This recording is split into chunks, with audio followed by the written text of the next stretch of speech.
Hello everyone, and welcome to today's webinar, Unleash the Full Potential of Your Support Agents. Thank you very much for joining us. I'm Aaron Jackson, the Head of Strategy here at the Insight Group, which is part of the new Reuters Events family. I'm going to keep this introduction really short as we have some great speakers today, and they've got lots to share, and we never have enough time on these webinars, so I'm going to keep this very, very short. We have a mixture of speakers joining us today, both some crowd favorites and some new speakers to the Insight Group as well. So I'm going to go straight on with the introductions. First up, we have a very good friend of the Insight Group who always brings a lot of value, both when presenting and moderating at our events, our customer service summits. That's Frankie Soche. Frankie heads up digital care for Home Depot, and you may also recognize her from her Socially Supported podcast. Next up, we have Laurie Toscano, who some of you may remember from past appearances at our Brooklyn event as well. Laurie has held senior positions at Estee Lauder and more recently Bank Leumi. She's also a key musician, and I think next time we have her speak, she's going to bring her piano with her as well. So I'm looking forward to that. Also joining us is Karen Mitchell. She's the Senior Director of Service Enablement at Marriott. We're really pleased to have Karen's expertise on this webinar today, but also joining us for our upcoming customer service event in San Diego this June. Next up is Chris Savio. He's Senior Product Marketing Manager for Bold 360 by LogMeIn. Bold 360 provides technology to help humanize the customer experience, and we're really pleased to partner with them for this webinar. And last, but definitely not least, another crowd favorite, our moderator extraordinaire, Nicholas Eisler. Nicholas used to work in the CX team for HP and always brings a lot of value when he speaks at our events. A few pieces of housekeeping before we get started. There are over 400 of you registered for today's webinar from all over the world. I've always had a hi from Denmark for Minette, so thanks for listening in. Lots of exciting brands. Just a quick look at the list. There's people from Ford, Comcast, Sears, Fender, Citibank, Verizon. It's really great to have your expertise joining us as well. So please do let us know in the chat function, the comment box you should see on your screens, if you have any questions, but also if you have any feedback or opinions as well. So please do let us know, and we're incorporating those throughout the webinar. So do let us know about that as soon as possible, just in that chat function. So without further ado, I'm going to jump straight into the webinar and hand over to Nicholas. Nicholas, great to have you joining us. Aaron, thanks so much. Good day to you out there, and appreciate Frankie, Laurie, Chris, and Karen for joining as well. Let's go ahead and kick this off with a discussion of one of the things that in the industry we're really talking about when it comes to supporting our agents and our frontline brand ambassadors, if you will, and that is these great new tools. We talk about artificial intelligence, machine learning, and bots and so forth. I just want to kind of start off with a quick round the horn, maybe not so quick, but I'd like to hear each of the panelists' thoughts on what it is that's going on these days with technology enabling our frontline folks that's really got you excited. So we'll start with Frankie. You're with the Home Depot, you've got when we talk omni-channel, it's interesting because a lot of folks don't consider, or maybe they don't think about how there's brick and mortar as one of those channels, and one of the tricks obviously that y'all are trying to solve there is, how do we support folks after they've made a purchase actually in a store rather than, say, for example, online as it might with an online retailer. Now take it wherever you want, Frankie, you're the expert, but I wonder what's got you interested, what's got you excited about the technology that's out there for supporting our agents these days? Well, first of all, thank you, Nicholas. That was a great introduction, and I appreciate always being invited to these discussions. They're entertaining for me because I love to talk about this, and they're always even, informative for all of us, no matter where we are, how far along we are. So I'm really glad to be here with everybody. Here's what I'm thinking today is that effortless and frictionless, sometimes we come across things in customer care that are just buzzwords. These are not. We can feel these resonating in our own cores because we know as customers that we are tired of the friction and all of the work that we have to do to get things done, maybe more so than the general public, right? Because we're trained and skilled in what it should be like. And so one of the things that we're really trying to work on is to make sure that no matter where or how you interact, a lot of folks are focused on just digital, but when you're retail, right, and you've got these face-to-face interactions, we're really excited about trying to do our best to make sure that when a customer is either looking at an associate in one of our stores with our wonderful orange aprons on, or whether there is a digital interaction that is happening, we want our customer to feel like it's as easy and smooth as can possibly be. So we are making sure that we're investing in that, we're planning for that, and I'm really excited to be able to bridge that gap between people and technology in a way that can make it easier for, not only our customers, but also our associates, because we make it easier for our associates, right? We believe at the Home Depot that it's naturally going to make it easier for our customers. So we're excited about doing both of those things. Awesome, Frankie. Yeah, I think that that's one of the things that we'll definitely hit on through the course of the webinar today is how we're leveraging these tools to empower our agents in different ways. And I definitely can appreciate, and I think everybody on the call probably can, that keen appreciation that we all as customer support and customer experience professionals have when we recognize it ourselves too, and when we go into these experiences as customers ourselves. Great, thanks. I appreciate that, Frankie. More on that to come for sure. Lori, as you know, as the head of tech and business operations for a bank, you're seeing kind of the inside and the outside, plays as well for these technologies, and surely you're bringing a tremendous experience that in the banking industry is probably, I wouldn't say necessarily it's rare, but it's certainly a different perspective coming from Estee Lauder, having spent such time there. If you like, lean on that and share how the technologies and the enablements kind of translate into a different industry altogether, or again, take the question where you want. What's got you excited about what you see and about what you're using these days to enable your associates and your frontline agents? Oh, that's a great question. Thank you, Nicholas. Can you hear me okay? Testing 1, 2, 3. Loud and clear, out of the tunnel. Exactly. Thanks very much for the opportunity. I echo very much the comments that Frankie made earlier. I love Frankie already because that's my dad's name, so I love the connection.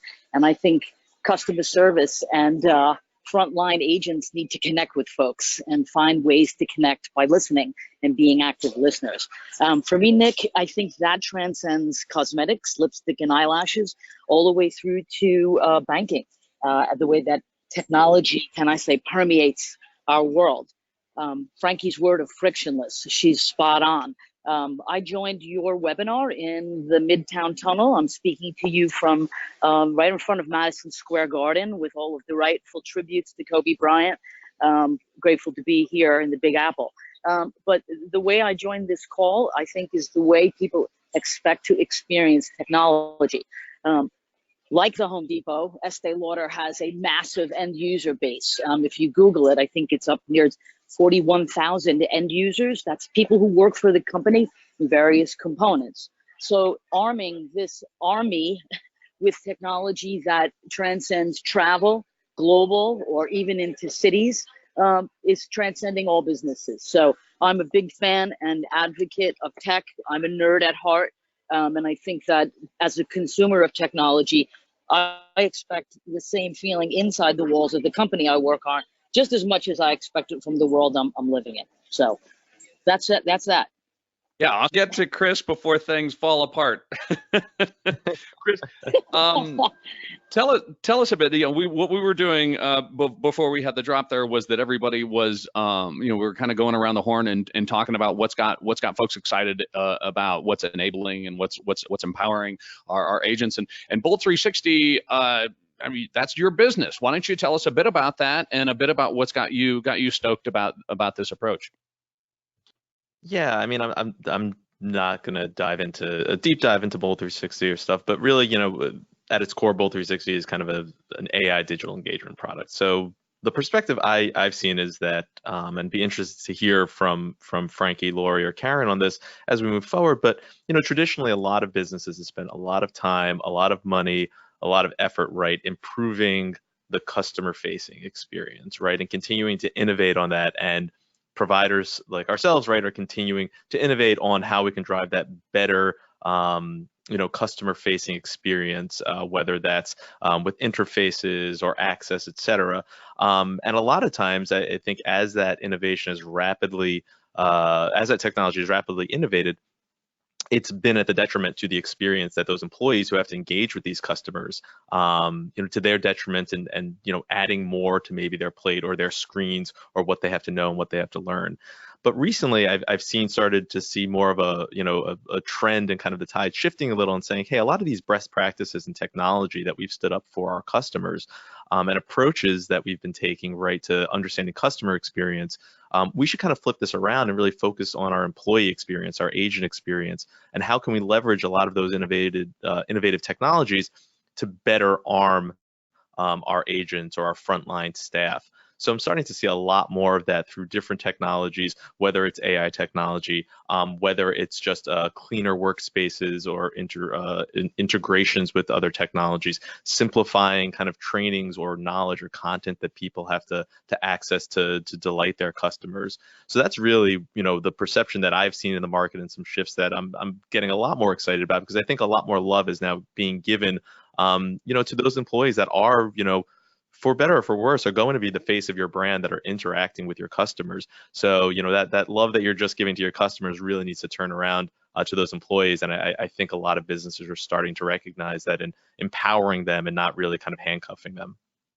Yeah, Chris, excellent points there. I mean, one of the things that I like to share with my clients as well is that things like employee experience and things like enabling and empowering your frontline agents and associates, people who are representing your brand to your customers. It's not just good because it's a good idea and makes people feel better. It's giving them a budget to take care of the customer is good business practice, because your customers are better taken care of. And in a similar sense, as you mentioned, some of these tools and these technologies that we had used as I like to say, to push things to the left, which is to say, get folks on into a channel of self-support or something like that, can actually help empower agents to better serve the customers and assist customers at the time when they do interact with them. We'll talk a lot about that, I think, in the rest of the hour. Karen, moving on to discussion actually that you and I had not long ago. We were talking about how we can use AI in some of these tools to actually help choose a channel. Share with us a little bit about your thoughts on that, or other aspects of this that's got you interested and excited. Yeah, absolutely. So one of the things that align with what Frankie was sharing about wanting to provide an effortless and a frictionless experience also led us into really looking into right channeling. So we all know as service professionals that a guest will interact with you on the channel of their choice, but sometimes what they are interacting with you about is not appropriate for that channel. So really, I think there's great opportunities in looking at how do you use technology in order to quickly understand what service requests the customer on the other end has, and then get them into the right channel very quickly. And really, when we talk about effortless and frictionlessly, it's really about using that technology in order to drive them to where they want to be, carrying whatever information you've collected all along the way into that next channel, so that you don't add any sort of anxiety or any angst around that transition from one channel of your organization to the other. And that's what really has me excited about what technology can bring to the table, because if implemented correctly, it'll help to make sure that transition is easy for your customers. But then on the other end, it also can make it much easier for your for your agents, as long as we make sure we're passing that information along. Yeah, absolutely. And Karen, to your point there, it's not so much just I had to enter my information when I was online, and then I have to tell the agent when I have to call the same information. It's about making sure that online versus phone is right for me or right for the situation that I have, right? Absolutely. Yeah. And no one wants to be in a channel for 10 minutes and then realize that you can't be serviced in that channel. So again, the faster you can recognize what channel is best and really get a seamless redirection into that channel, the better the customer interaction will be. Yeah, awesome. Okay, so with that kind of as the launching point of this, and we talk about channeling and making sure that things are in the right channel and that information is again, to use Frankie's point that I think most everybody has mentioned, effortless and frictionless, moving between the channels and so forth. Let's talk about how this information, kind of jump on what Karen's saying there, is allowing us to not just, like I said, push things to the left, but enable, once you're there, to better serve the customers that are being that are contacting you for assistance in the first place. Lori, we talked about machine learning a while back, and you had used the phrase, and I actually wrote it down, ready for business. And I know that's from an operational perspective. There's moving parts and things that need to be put in place, but I wonder how that how that relates to this gathering of information and then leveraging it the right way to support our customers when they reach out. Lori, what do you have? What are your thoughts on that? Thanks, Nick. Can you hear me okay still? Yep. Okay, great. I think Karen hit on a word tying to what you're saying. Time is money. And we all have a budget, and we all have great ideas about how to remove friction in the enterprise. But a lot of those things take time and cost money. So what we've done a lot is try to show the opposite metric, which is what the employee productivity is costing us when people are sitting around waiting for your technology to work. And that sometimes helps to shape the business case. I mean, I think when you Google a a concept, your net worth, right? They remove Mark Zuckerberg, I believe, right? And they talk about the median. So what on average is making the phone ring? And what I say, what is irritating our customers? And what is stopping us from being ready for business? When I ask teams to quantify that, right? That means what systems are critical? What systems, when folks walk through the door in the morning? We actually made a video of this at Estee Lauder. It was a really cool, fun thing to do as a team, bringing the communications team and the collaboration team together. But we filmed a video of a young cosmetics executive entering in New York City. The lights are on, but the lights are already on in the UK, aren't they? The lights have been on since last night in China. So that global executive expects technology to be frictionless and ubiquitous. What we've done is analyzed our metrics, taken the top 10 calls, taken the top 10 callers, and we're using technology to rifle through these things like we used to hire business analysts to do, and listening for trends, keywords, key systems that are critical. I'm getting a bit into the nuts and bolts, but I think folks like these webinars because you walk away with some things you can implement immediately. So look at your metrics and understand what ready for business means to your customers. At Estee Lauder, folks had critical meetings about cosmetic topics that were important to them. At the bank, we have systems that need to be in place so people can bank at the branches, etc. What is that critical factor? I think that's the key, Nick, connecting with your customers and understanding what it means to be ready for their business. Yeah, absolutely, Lori. I'm sure there are plenty of business analysts on the phone who loved you mentioning how we used to hire business analysts to do that. Yeah, absolutely, because they become the owners of the process, right? And nobody better than the person in the process can tell you how to help automate. It's all about evolution, right? I'm not trying to put people out of business. Sorry, there. Disclaimer. No, absolutely. Just giving you a hard time, Larry. But I think your point kind of highlights what we're discussing here today, which is that we've got these technologies and we have these tools that a lot of times, again, CX and customer experience and a real dedication to customer centricity in our organizations is relatively new, but still we start to think about how we use these in a legacy fashion, and the idea of being able to roll it into operations and leveraging the insights from these tools to kind of make things as a whole work smoother is really a great coup, and it's a good use of this, and so I appreciate certainly that perspective, Lori.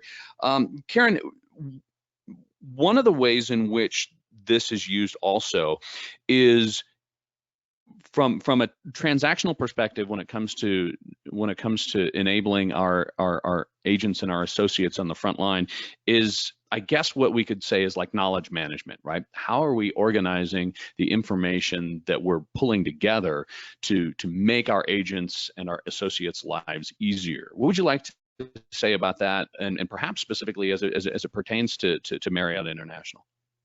So we at Marriott, just like most companies, have spent years gathering tons of useful content, right? So with that content, we have to figure out not only how to house it in a knowledge management system, but also to find opportunities to surface that information, both internally and externally, in a way that makes sense. So knowledge is more than just having a lot of articles housed somewhere. It's really about providing information, the right information at the right time in the right context. So there's so many opportunities around using that information in a meaningful way. So for example, externally, from a customer perspective, you should look for opportunities to put that content in front of them. And what that can do for you as a company is that can either provide opportunities for you to deflect potential contacts by allowing self-service opportunities, or it gives you the ability to look a little bit more strategically and put content in front of your customers that will help you from a strategic perspective. And then the same goes internally for your internal agents. So it's one thing to have a knowledge base where you can go and search for information, but it really is a matter of efficiency in being able to anticipate what articles would be most useful depending on the type of work that they are currently doing. Awesome. Yeah, absolutely. It's that dynamic way of leveraging the tools that we have to provide a better experience for the customers in general. Frankie, definitely interested in what you have to say about this, and so many moving parts and so much going on, how we're tying those together as Karen's mentioning. Yeah, absolutely. I agree with what Karen said. It's really about making sure you have the right information to the right people at the right time that they need it, right? And that all sounds easy because we just say the word right 3 times, but actually it takes a lot of tying a bunch of technology together in the background to make sure that all comes together. So, when we talk about trying to make sure that we've got the right thing going on, like what Lori was saying, being able to measure, anybody who's spent any time with me knows that I am super big on being able to measure things. And I just call it the 3 E's, right? It's just easy to remember. You want to measure your efficiency, which is, how well are you doing what you need to be doing? What does it cost for the company to do what it's doing, and what's the return on it? You have to measure how effective it is, right? Is your first contact resolution where it needs to be? And then the third one is enjoyment. Your customer satisfaction, the service that you're providing in, as we talked about, right channeling, the service that you're providing in that channel, is that the right place for you to be doing that? And the data, as Lori was talking about, is where you get all of that information. And once we are trying to get all of that together, things that can help your associates. First of all, I'll say something that we haven't talked about yet is making sure that you have the right folks in the right roles. A lot of folks in contact centers go after folks that are very empathetic and want to be apologizing for things. That's great, but it's really important to make sure that you have people who are all about just getting things done. I've got a podcast on that where it talks about making sure that you're hiring the right people, and it's about people who can really make stuff happen. So once you get that right person in that seat, then giving them the right technology so that they can do all of this, as Lori was talking about. There are, digital customer care tools out there now. I just talked to Chorus the other day and was floored by how far they've come since they were Lithium at what they're able to do with all these different channels. But you've got several different providers out there that can do any sort of typing channel all together. Some of them, Threo is a new technology that's coming out where they can even do phone at the same time too for smaller companies.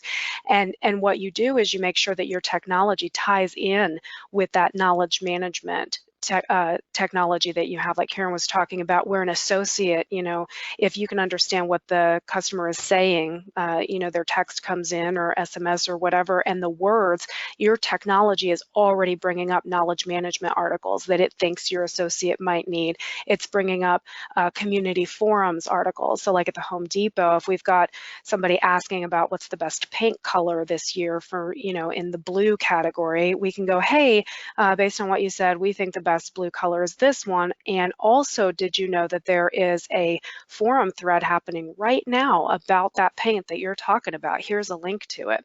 It's about making sure that the associates have access to that information when they need it so they can feel informed and empowered. That makes them feel confident in what they're doing. And when they feel confident, customers feel confident. Because have you ever talked to an associate on the phone, bless their hearts, they're digging, they're trying to find what you're looking for as best they can, but you don't feel confident when they don't feel confident.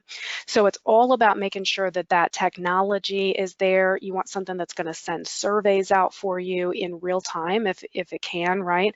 All of that data and all of that technology right available for them right then, that I think is the key to being successful for your contact center agents.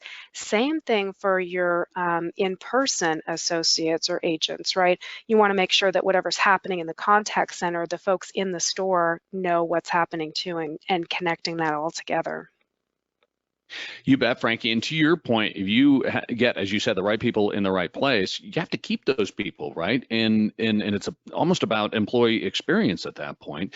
If you get these folks who want to get things done, and you're not empowering them with those tools to do that in the information, well, they're going to go somewhere else, and then of course your customer experience is going to suffer there, right? Right. Exactly. Yeah. That's exactly right. Yeah, let's get Chris in on this too. Chris, tell us a bit about your thoughts on this AI and this digital engagement and these tools for empowering folks in your organization to better care for your customers. Yeah, definitely. So, I think everything that Karen and Frankie were saying around, knowledge management is, spot on. Obviously, being able to serve it up to your employees, wherever they are easily, not being that library, that visual Frankie was painting out, of kind of struggling to sort through to find the right answer. But I think there's another step to this that we haven't really discussed a little is, and maybe Frankie, you can add this as a fourth E for you, is almost evolving, right? And whatever the tools, technology, knowledge that you have should give your organization the ability to evolve and grow that tool. So, for example, I think while it's great to have the knowledge or content readily available and accessible, you have to make sure that however you have it deployed or used, you're able to extract insights on where there's gaps in it, right? Because the knowledge and that content is only going to be as good as what's in there, and if it's accurate and if it's being utilized. So I think maybe it layers onto the data, the underlying information piece. But one of the things that I've found most valuable from some customers that I've spoken with of our product, but just at some events, is really being able to have that feedback loop and making sure it's a rich feedback loop that one, highlights potential gaps in the knowledge, but two, also provides potential gaps just in training or knowledge of your actual frontline employees, so you can kind of get in front of some of those potential training opportunities, or highlighting potential questions that are coming through that you're surprised that your agents are getting asked this and they're struggling to find answers for it. So then you can serve that up more proactively to then, or serve it up in self-service channels to kind of deflect that a little bit. So really having that kind of loop of feedback in there is, I think, probably that additional step that you want to make sure whenever you have these knowledge tools deployed is capable of doing. And then one last thing that I did want to add in, I think it was a note there that Frankie kind of threw out at the end around, having, maybe your digital agents or phone agents with, retail locations is very important, that I find is not siloing those teams, right? You have all these channels available and maybe even different teams within a single channel. And too many times each one of those teams is pulling from, different documentations or different policies, different information, and giving customers, different answers. I can probably count multiple times when I've engaged with an organization where I've been passed from one agent to another, or a store to a phone or a chat, and you're constantly getting different answers or solutions, which just creates for a very inconsistent and poor customer experience. So not only being able to capture the knowledge and have the knowledge, but make sure that universal source of truth is propagating across the different units and teams that are facing your customers. Awesome, Chris. Absolutely, and it's a good sign, I'd say, that we're looking to specific issues like continuity between data sources, rather than simply giving our associates and our frontline employees access to information in the first place. It shows a maturity in the industry that we're actually getting picky about it. Let's also, by the way, tie them all together so that they're all looking at the same thing, rather than simply square one, which is give them some sort of information in the first place, right? Exactly. Yeah. But before we move on to another question that I had, I'm seeing that Amber has got a question for Lori, and she's wondering about what channels are most popular at financial institutions, and if you recommend having your associates or frontline agents dedicated to serving the online banking platform. There's a couple of questions in one there. Yeah, absolutely. Can you hear me okay, Nick? Yep. Yeah. Yes, great question, Amber. Thank you. We have a bunch of smart cookies on this phone right now, and we've got a lot of talented people who know how to solve these big, complex issues. So specifically, in terms of channels, I'm a big self-serve, self-heal, call avoidance person. I think some of the things we talked about earlier, that's very much win-win. Self-serve what you can. That takes a little bit of work. So the prep is like when you go to the store and buy all of your carrots and your onions and your things and you chop them up, right? You have to look at your metrics and see where you can add value. After you mix up your ingredients, you have to analyze again your metrics and see what's working and what's not. If we can turn calls, Amber, into self-service and ubiquitous help, some of the things that folks are talking about, like can folks reset their password on their phone, or is it a hassle? Our execs, we talked a little bit about continuity. Somebody touched upon that, right? Of course, it makes sense that all of your help desks are reading from the same songbook, right? Because your executives are global. And when they land in the UK or they land in China, they want to make sure all of their stuff works, right? Who wants those help desk calls?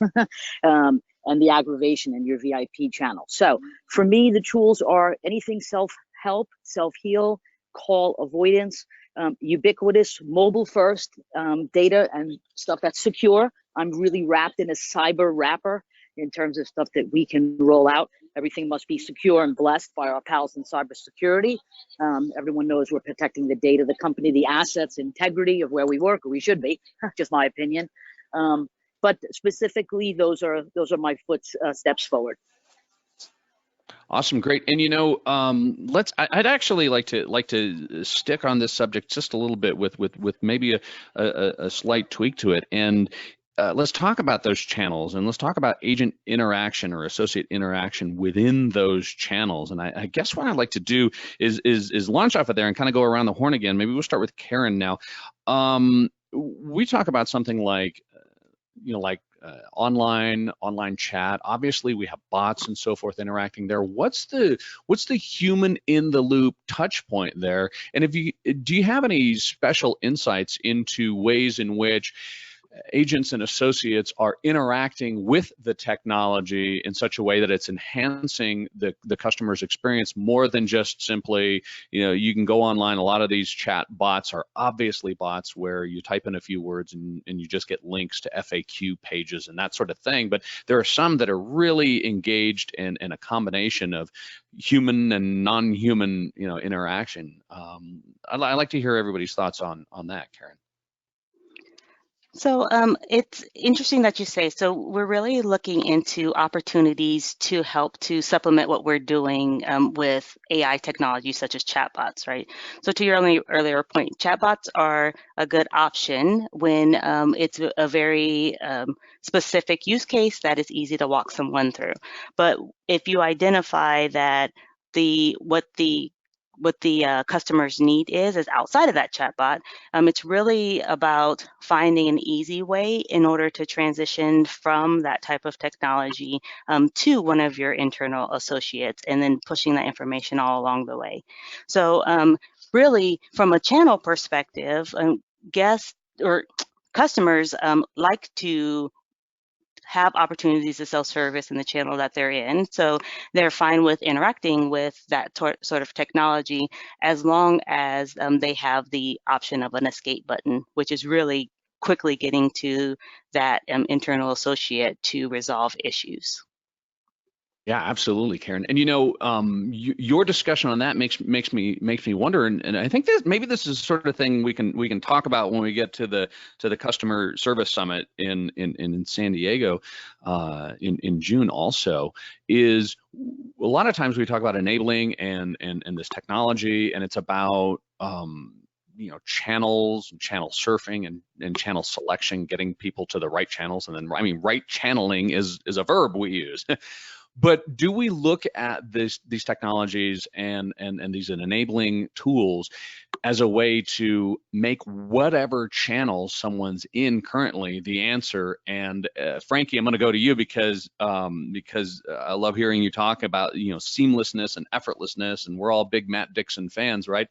Are we concentrating these efforts and this work on making wherever the customer lands something that's a seamless and enjoyable experience, rather than necessarily, and I know that we don't mean it this way all the time, but shuffling them off into a channel that we think is more right for them, or we think maybe even being presumptuous that they'd prefer. Frankie, what are your thoughts there? I am a big proponent of letting the customer go wherever they want and do whatever they want, however it's convenient for them. And the reason that we're able to scale something like that is because of all of this wonderful technology that we talked about earlier that will funnel in anywhere that a customer is trying to reach out to you and sort of bring it right to you. A long time ago, I talked to people and people are like, yeah, we shouldn't have email anymore. Let's kill email. And I'm like, you can't kill email. If a customer picks up their cell phone and they happen to be in their email and they want to send you off a little email, the old style thinking is that, it's going to take days to get back and it's not a really good experience for the customer. That was absolutely true before we had technology that would bring emails in right in between your tweets, and you can have different SLAs for everything that you have. I'm moving my hands all over the place while I'm talking because you can just imagine all of these things are coming in from all different directions, but you can say, hey, an email should be answered within 15 minutes, and you can set those SLAs, get it all funneled in, and your associates are getting it exactly as they should, effortlessly, right? So they don't have to decide what to answer first. And to the customer, email used to feel one way, but if you've got your phone in front of you, it all feels the same, doesn't it? So I think that what I recommend to people to do is, if you're tweeting and you're doing something very complicated, having worked for Cox Communications in the past, you can do things like troubleshooting modems, and things can get very deep into steps. But if you look at our use cases now, and I know nobody on this call does it, right? But if you're in a meeting where people are talking to you and you're not needed that moment, but you need to be present, How many people have sat in a meeting and, been on chat trying to, figure out what's wrong with their internet or trying to pay a bill real fast online? Those things, it's more convenient for the customer. It doesn't matter if it takes, 20 interactions back and forth. That's the way they can get it done. And when we look at a use case, Lori's a perfect example of this. I tell people all the time, if you're at the Home Depot and you've ordered some flooring and they tell you when it's arriving and you go, oh man, I am at the airport waiting in the lounge and I totally forgot about, this flooring thing happening. So you're in the lounge and, it's loud, so you're tweeting, but then you get on the airplane and then you're on the app, then you get to wherever you're going and you're on the telephone. All of that needs to be able to flow together because you still need to go to Aruba, but you still want the flooring, right? So we need to make it behind the scenes. Whatever the difficulty is, let's take that on for the customer, and not on the backs of the associates, but using all that technology. And one of the things that you said earlier about bots and things like that, Karen, I agree with what she said about it. If somebody could have looked something up on your website, but they didn't think of it and they tweet you, it's perfectly fine to tweet them back and go, even with a bot, I don't need to talk to Susie personally. I just want the question answered. So if it's a bot that can get back to me faster, maybe the bot says, hey, here's your answer. And also, here's where you can find more information about it on the website. And then the customer goes, oh, I never thought about going there. Now the customer knows to go there. So, you kind of use the technology in the way that it's going to work best for the customer, wherever they want to be. Yeah, and I'd also say, Frankie, that's great for a relationship that you're building with a customer, and it's presumptuous in a great way that next time you want to engage with us because we're building a relationship here. Here's something to it. It has that forward look to it, right? That's great, and I think this pings back, Chris, to something that you were just saying as well about the enabling nature of making sure that everything's the same, because I think what Frankie was describing requires, as you were saying, and I like your thoughts on this, that all of your sources, and regardless of what channel or what agent or whoever is working that moment with a customer, it's got to be the same thing for your entire enterprise, right, Chris? Yeah, 100%. I mean, I think the points that all three of the ladies made are spot on, and one of the things that I did want to drill into is something that Karen was alluding to, that I think a lot of times when companies are looking to deploy, a customer-facing AI, a conversational AI, chatbot, whatever you want to call it, that they take a little bit for granted. Is the idea that sure, this can be a good deflection tool, it can be a good self-service tool, but you have to have the ability to marry that with an escape route for someone, right? And a lot of the times why bots sometimes fail and you get really frustrated customers is because they're trying to push the bot outside of the use case. And when they're doing it, you're not giving them a quick exit to a live agent to help them solve that problem. We kind of call it something we call kind of a harmonious experience. And, obviously from a marketing side, we buzzword, but really it's an idea that a customer can start engaging on the channel they're in with that bot to potentially either triage or completely guide someone through self-service. But immediately as they're hitting that barrier or they're not able to solve the problem, you can easily escalate it to a live agent then that has kind of all that context and information that just went on, so the customer doesn't have to repeat themselves. And then that AI, which was kind of powering the customer experience, can now turn around and power the agent right in the back end to provide the knowledge or guidance or whatever additional customer information is needed. So I think it's very important to make sure that you're not just standing up technology for technology's sake and saying, hey, we're going to put this AI out here and it's going to increase our deflection to 85% and we're going to cut all our headcount, because that's really just not true. And any provider of these tools that tells you that is probably lying to you.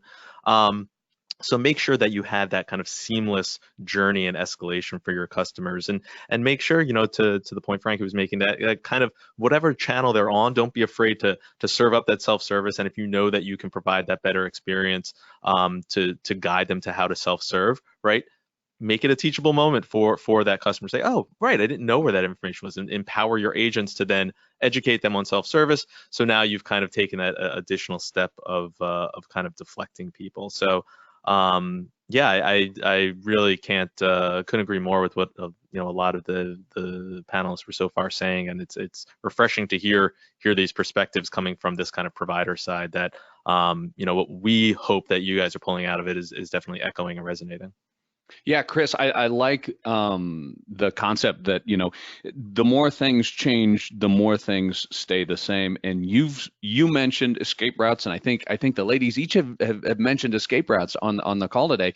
And it's funny, you know, you think about it. We used to call in, and you get on the IVR, and you press 0, 0, 0, 0, 0, right? And then we went to the voice activated, and you'd say, operator, operator, operator, operator. And now we're into bots, right? And is Right. there a way that I can just talk to somebody if I need to talk to somebody? So that brings up a question that Rabi has asked on in the panel here. And I'm going to go around real quick, everybody. And what Rabi says is he made the point that customers prefer not to talk to a bot. And so real quick, let's go around the horn. Do you think that that's the case, Lori? I would say sometimes, yes. I think it's irritating to people if they can sense that technology is trying to defer you off. People get insulted, especially your VIP customers. So customer is a loose word. It depends on who you're talking about. The top of the food chain for us, executive management and above, there are no bots. Maybe localized stuff. We'll do a combination globally where it makes sense, yes. So in small bites and in context, that's my view. Yeah. Chris, what's your thought? People don't want to talk to bots. Yeah, so I would say, you know, Lori is accurate in some people don't, and if you give them that escape route, it's great. You know, I think the important thing to do is if you're deploying, you know, a chatbot, conversational AI, you're upfront that it's a bot. Don't try and pretend that it's an agent, because customers will see right through that. And be upfront with what it can do and can't do, right? You kind of give some examples of questions that it can solve. You know, and put that forward and potentially what it can't solve. And that's really where we're seeing success with a lot of our customers in seeing it. You know, I think a lot of the misconception is from a lot of failed bot deployments years ago that were very scripted, very linear, and not as dynamic as the technology is today. So there is a little bit of that legacy opinion by customers that had interacted with those and now they're frustrated, or that IVR example you gave, right? They're just trying to get rid of me. But I have seen a lot more customers starting to come around to it, especially you know, with the millennials and things like that are more used to chatting, more used to self-serving. So yeah, you bet. As any good consultant answers to any question, the answer is it depends, right? So Karen, what are your thoughts?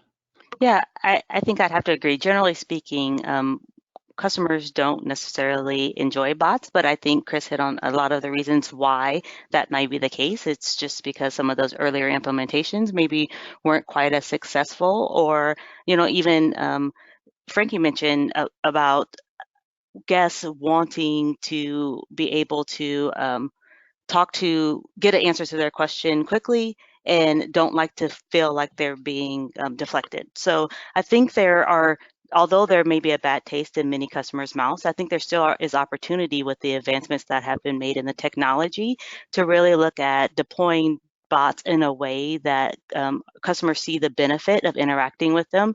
And it's really, again, it's back to really understanding, like Chris said, being upfront that you're talking to a bot, letting them know what this bot can do for you. And if it cannot do what you need, if it can't answer your service request, then this is how you get into contact with a person.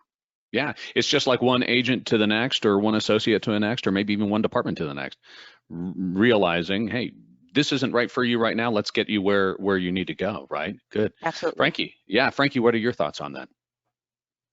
So, you know, what I have seen in the research that I have done is that in the years past, the very recent past, people have said, I don't like chatbots. You've had the early innovative companies who have tried to go through and do an entire point of sale or something with a chatbot. Easy sales, it can work. Tough sales, it doesn't work. What I see now in the research that I do is that more and more people say that if it's going to save them 10 minutes, that they will talk to a chatbot, but that they only trust chatbots with easy answers. And Karen hit it right on the nose. You've got to give, an escape switch. And just like Chris said, you got to give them an out, and don't pretend like they're talking to somebody who's human. I think that people are getting more and more used to the bots, and they're starting to trust and understand more. And as they get more used to it, I think they'll work better. But I still think that technology is just in a space where the overreach is where you're going to get into trouble if you're into very complicated things. Now, I have seen really neat technology, because I'm a tech nerd. I'm always doing, demos and things of all kinds of tech that's out there. And what I have seen that's really neat is where you can have a chatbot running while the associate or the agent is watching what's happening with that chatbot. And if it gets into trouble, it's going faster because the bot can answer faster, so the whole interaction's faster, but your agent can pop in when they need to. Or, you tell someone at the front, hey, here's the way that, we're going to do this, but here's how you get out of it if you need someone. And that takes tuning in the background, right? Because if you're waiting 1 or 2 seconds for a bot to respond to you in any sort of way, and then all of a sudden you're waiting 5 minutes to get someone live, there's a lot of putting people to the front of the queue so that they can have a faster response time. But I think we're getting to the point where people are more and more okay with it. I'm okay with it. Maybe it's because we're in the business, but I still, even myself, I don't trust a bot to do something complicated. Yeah, and I really appreciate your point there about being straightforward and saying, hey, this is a bot, this is not a bot. That makes a big difference. Nobody's playing with me if I'm a customer. At least I know the score going in. I appreciate that. Quick, I want to hit one question that's listed up here before we wrap up. We're about 5 minutes away from the top of the hour. First of all, thanks to Linda, who's enjoying the webinar and the information shared. I share that. I am also learning a lot. So thanks to everybody who's participating. Thanks for the questions. Kay Fackler wants to know, and we'll take this around the horn again as well, how all of this affects outsourced agents. Chris, we were talking about making sure that there's this operational, seamless, collection of shared information. How do we make sure that the tools that are being used by outsourcing and other organizations that are supporting us as we support our customers, how do we make sure that that's all being tied together? And is that a concern? And how are we addressing that? Yeah, I mean, that's a great question and a fairly complex one. I will try and keep it a little higher level, but I think a lot of it comes down to with a couple minutes left. Go ahead. I think a lot of it comes down to obviously the outsourcer you're working with. If it's an organization that's flexible about the technology that they are going to employ, right? And if you can suggest or require them to use technology that maybe if you have in-house agents are also using. But to the point of kind of scaling up maybe these outsourcers more rapidly, I think, most of these outsourced companies will have platforms that can easily integrate with other tools. So from the knowledge side of it and getting them comfortable with your processes, policies, documentations, et cetera, making sure that you're using a tool and capturing all this knowledge in a place that can be easily accessible by a lot of best in breed, omni-channel tools or call center technology, et cetera.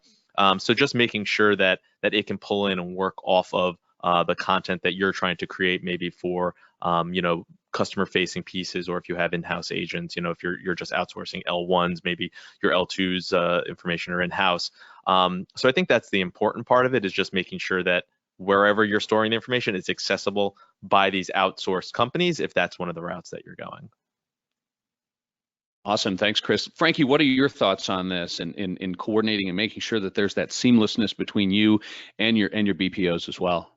So I'll tell you, there are some really good BPOs out there, and they're used to sort of segmenting out what it is they do and don't do, and what they feel they can do and can't do. And so I think what you do is you coordinate and look at, should I just send non-bot calls and the easy things to my outsourcer, and then keep the harder things through keywords and things like that, or queues and an IVR, and keep the more difficult things in-house. Or maybe the bot things are going to, maybe they're doing exactly what you do, following the sun, different time of day.